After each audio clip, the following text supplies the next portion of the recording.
வாங்க. சௌக்கியமா? உங்க பொண்ணு கல்யாணத்துல பார்த்தது உங்களை. ஆமா. காபி சாப்பிடுறீங்களா? வேண்டாம். மோரு? வேண்டாம். வேற ஏதாவது சூடா? எனக்கு ஒண்ணும் வேண்டாம், நீங்க சிரமப்படாதீங்க. 2 பேரும் அந்த குடும்பத்துல பொண்ணு கொடுத்துட்டு ரொம்ப கஷ்டப்படுறோம். ஏன் அப்படி சொல்றீங்க? குத்து கல்லாட்டம் திடீர்னு அந்த வீட்டுக்குள்ள ஒரு குழந்தை வந்திருக்கு. இதுல யாரோட மாப்பிள்ள தப்பு பண்ணிருப்பாங்கன்னு நினைக்கிறது? அம்மா, நான் இந்த வீட்டுக்குள்ள வந்த உடனே நீங்க காபி சாப்பிடுறீங்களான்னு கேட்டீங்க. நானும் வேணாம்னு சொல்லிட்டேன். இப்போ எனக்கு காபி சாப்பிடணும் போல இருக்குன்னு வச்சுக்கோங்க. நீங்களும் கேட்க மாட்டேங்கிறீங்கன்னு வச்சுக்கோங்க. நானும் வெக்கத்தை விட்டு காபி இருக்குமான்னு கேட்கறேன்னு வச்சுக்கோங்க. அப்பவும் நீங்க குடுக்க மாட்டேங்கிறீங்கன்னு வச்சுக்கோங்க. அப்போ நான் பக்கத்து போர்ஷன்ல இருந்து காபி வாங்கி குடிக்கிறது தப்பு இல்லையா? தப்பு இல்ல. அதேதான் அந்த வீட்டுல நடந்தது. உங்க மாப்பிளைக்கு காபி சாப்பிடணும் போல இருந்திருக்கு. கேட்டிருக்கார், உங்க பொண்ணு குடுக்கல. பக்கத்து போர்ஷன்ல இருந்து காபி வாங்கி குடிச்சிட்டார்.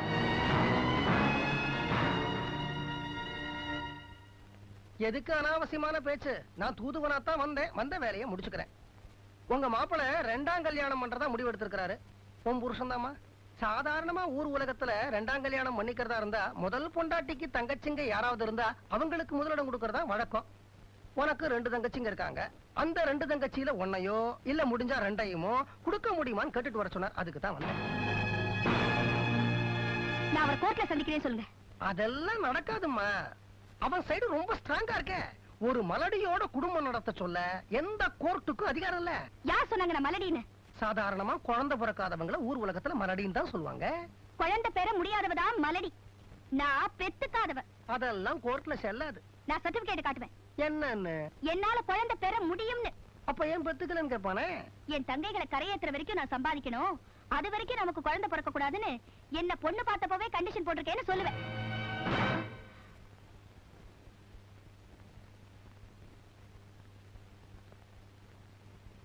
ஏண்டி, உங்களுக்கு குழந்தை பிறக்கலையேன்னு ஒவ்வொரு நாளும் நான் கோயில் குளமெல்லாம் சுத்திட்டு இருக்கேன்.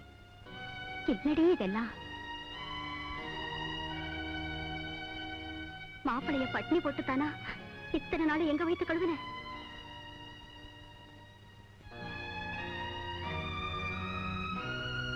இப்ப சொல்லுங்கம்மா, அவர் பக்கத்து வீட்டுல இருந்து காப்பி வாங்கி குடிச்சது தப்பா?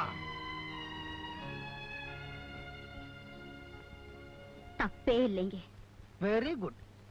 அம்மா, அவன் குடிக்கல. குடிச்சதா போய் சொன்னான், அவ்வளவுதான். அவன் தங்கம்மா, அதுக்கு நான் கேரண்டி.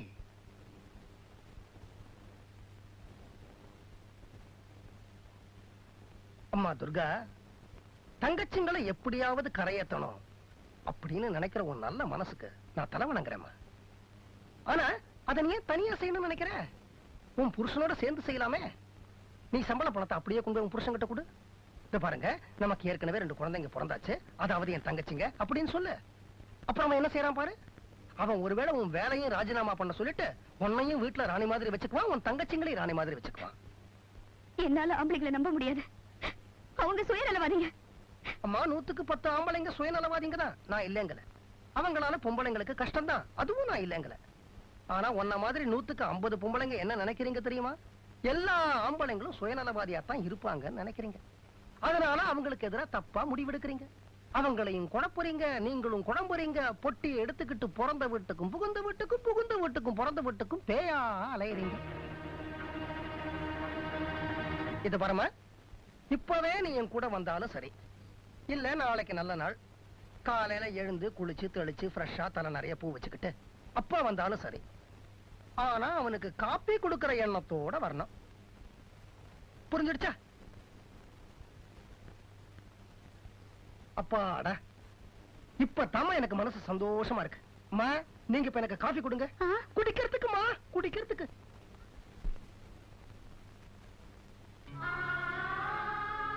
ஆமா, அது நல்லதோ கெட்டதோ, வீட்டுல நடந்தாலும் சரி, நாட்டுல நடந்தாலும் சரி, புரட்சிகரமான காரியங்களுக்கு பிள்ளையார் சொல்லி போடுறது எப்பவுமே ஒரு பொம்பளையாத்தான் இருப்பா. அதே மாதிரி நம்ம வீட்டுல நடக்க போற ஒரு புரட்சிக்கும் பிள்ளையார் சொல்லி போட்டது ஒரு பொம்பளை தான். ஒன்னத்தாம சொல்றேன், அந்த குழந்தைய தங்கச்சிட்ட சேர்த்தது மூலமா ஒரு ரோஜா செடிக்கு நீதான் முதல்ல தொட்டி வாங்கின.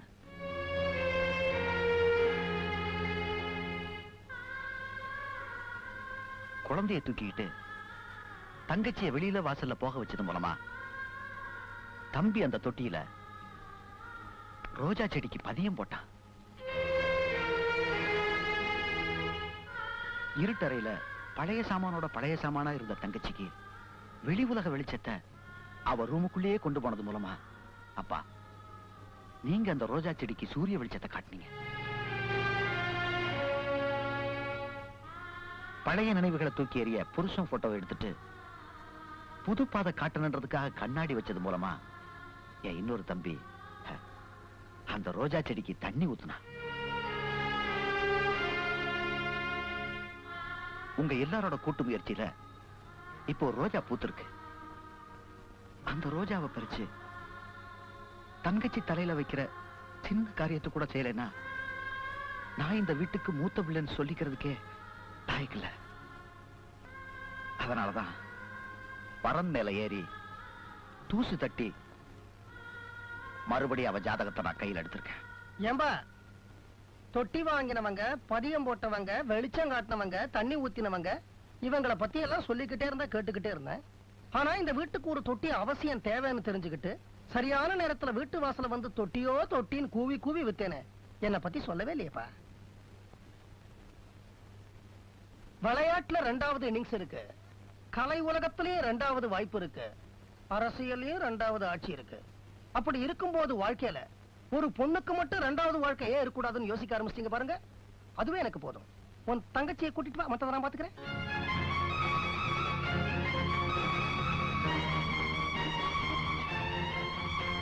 குழந்தைய குடுமா. இந்த வீட்டுல யாரும் தப்பு பண்ணலங்கிறத நான் புரிஞ்சுக்கிட்டேன். அப்புறம் இந்த குழந்தை ஏன் இந்த வீட்டுல இருக்கணும்? அதனால இது எங்க கொண்டு போய் சேர்க்கணுமோ அங்கேயே சேர்த்துறேன். மாமா, என்னம்மா? யாரும் தப்பு பண்ணலன்னு கேக்குறதுக்கு சந்தோஷமா இருக்கு. அந்த குழந்தையோட சொந்தக்காரங்க வந்து கேக்குற வரைக்கும் அது என்னோடயே இருக்கட்டுமே. குழந்தைக்கு சொந்தக்காரி நீ இல்லையேம்மா, அது எப்படி உங்ககிட்ட இருக்கலாம்? அதுக்கும் யாரும் இல்ல, எனக்கும் யாரும் இல்ல. என்கிட்ட இருந்தா என்ன தப்பு? அப்போ குழந்தைய ஜாக்கிரதையா பாத்துப்பியா? அத வேளா வேலைக்கு நீதான் குளிப்பாட்டணும், ட்ரெஸ் மாட்டி பண்ணணும், நீதான் ஆகாரம் கொடுக்கணும். இந்த குழந்தையோட தொட்டில், பால் பவுடர், கொசுவலை, கிளுகிழுப்ப எல்லாத்தையும் உன் பொறுப்புல தான் வச்சுக்கணும். இந்த கடையில புடவை வாங்கினா கேலண்டர் இனாமா கொடுக்கறதுல அதே மாதிரி இந்த புடவைய நீ வாங்கினா நான் ஒரு கேலண்டர் இனாமா கொடுப்பேன். அதையும் நீ தான் பத்திரமா வச்சுக்கணும். என்ன மாமா சொல்றீங்க? சொல்றேன் சொல்லாம இருப்பேனா? அதுக்காகத்தானே மாயவரத்துல இருந்து கும்பகோணத்துக்கு வீடு மாத்திக்கிட்டே வந்தேனா. சம்பந்தி, உங்க வீட்டையே ஒரு கலக்கு கலக்கின இந்த குழந்தைய உங்க வீட்டு வாசல கொண்டு வந்து போட்டது நான் தான்.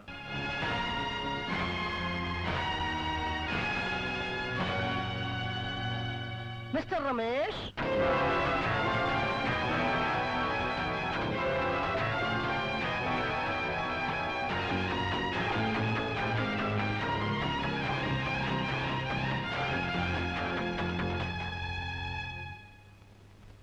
இதாமா போடவே.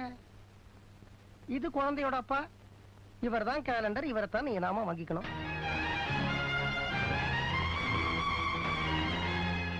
இவன் பொண்டாட்டி இதை பெத்த கையோட போய் சேர்ந்துட்ட. அதுல இருந்து தன்னை மாதிரி வாழ்க்கை இழந்து ஒரு பொண்ணுக்கு தான் வாழ்க்கை கொடுக்கணும்னு துடியா துடிச்சுக்கிட்டு இருக்கிறான். தெரிஞ்ச பையன், நல்ல பையன், அழகான பையன், படிச்ச பையன், வசதியான பையன். உங்க பொண்ணை கூட இவனுக்கு ரொம்ப பிடிச்சிருக்கு. பொண்ணை எங்க பார்த்தான்னு கேக்குறீங்களா? கோயில்ல பார்த்தான். நான் தான் ஏற்பாடு பண்ணினேன், உங்க பொண்ணுக்கு தெரியாம. நல்லம்மா,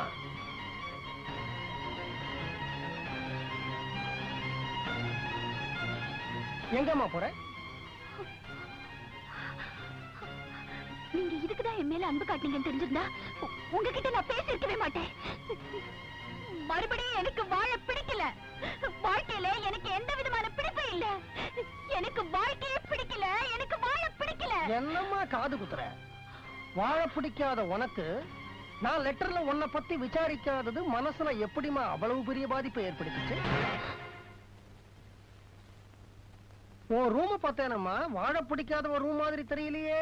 பானை தண்ணிய காணும், பாய்தலகாணிய காணும், பழைய பொட்டிய காணும், பக்தி புஸ்தகத்தை காணும், புருஷன் போட்டோவையும் காணுமேம்மா. இதெல்லாம் எடுத்த போது நீ ஏன் சும்மா இருந்த? வாழ பிடிக்காதவ ஏம்மா சொந்தமே பந்தமே வா வான்னு பாடின. அம்மா பொய் சொல்லாதம்மா. இந்த குழந்தையால பாலைவனமா இருந்த உன்னுடைய மனசு ஏற்கனவே சோலைவனமா மாறிக்கிட்டு வருது. இன்னும் பூவும் பொட்டும் மெட்டியும் தான் பாக்கி. நான் உங்க அப்பா மாதிரி என்கிட்ட உண்மையை ஒத்துக்க. இந்த போலி பிடிவாதமும் வரட்டுக்கு வருமும் வேண்டாம். இல்ல இல்ல, எனக்கு யாரு வேண்டாம், எனக்கு யாரு வேண்டாம். அவ்வளவுதானம்மா, விஷயத்த சொல்லிட்டல்ல, அப்புறம் ஏன் அழுற? உங்க எல்லாருக்கும் சொல்றேன், இப்ப இந்த கூடத்துல ஒரு தாய்க்கும் குழந்தைக்கும் நடுவுல ஒரு பாச போராட்டம் நடக்க போகுது. யாராவது தலையிட்டீங்க, அப்புறம் பொண்ணை கொடுத்த சம்பந்தின்னு கூட பார்க்க மாட்டேன். எனக்கு கெட்டகம் வந்துரும். ஆமா, சம்பந்தி விட்டு மாப்பிள உங்களைத்தான். இந்த குச்சியை பிடிங்க.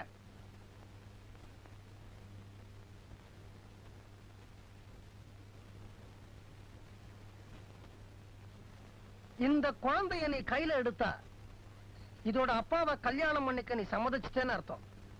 மறுபடியும் தாய்க்குலம் என்ன மன்னிக்கணும்.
சம்பந்தி, என் பொண்ணுக்கும் கல்யாணம் பண்ணி வச்சுட்டீங்க, என் பிள்ளைக்கும் கல்யாணம் பண்ணி வச்சுட்டீங்க. ரொம்ப சந்தோஷம். ஒரு சின்ன விண்ணப்பம், இந்த புது சம்பந்தி சைக்கிள் செயினை கீழே போட சொல்லுங்களேன். அது நான் சொன்னா சரியா இருக்காது. அவர் உங்களுக்கு தான் சம்பந்தி, நீங்க தான் சொல்லணும். இந்த சம்பந்தி நீங்க தானே கூட்டு வந்தீங்க, நீங்க சொல்றதா முறை. சரியா இருக்காது. முறை என்னன்னா நீங்க தான் சொல்லணும். இல்ல இல்ல, நீங்க தான் சொல்லணும். முறை வந்து நீங்க சொல்லணும். நீங்க சொல்றதா முறை, நீங்க தான் சொல்லணும். நிறுத்துங்கய்யா. இந்த சைக்கிள் செயினை கீழே போடணும், அவ்வளவுதானே? போட்டுறேன். சம்பந்தி, பேசாம சைக்கிள் செயினை கையில கொடுத்துருக்கலாம். சைக்கிள் என்ன நல்லா சிரிக்கிறீங்க, சிரிங்க சிரிங்க.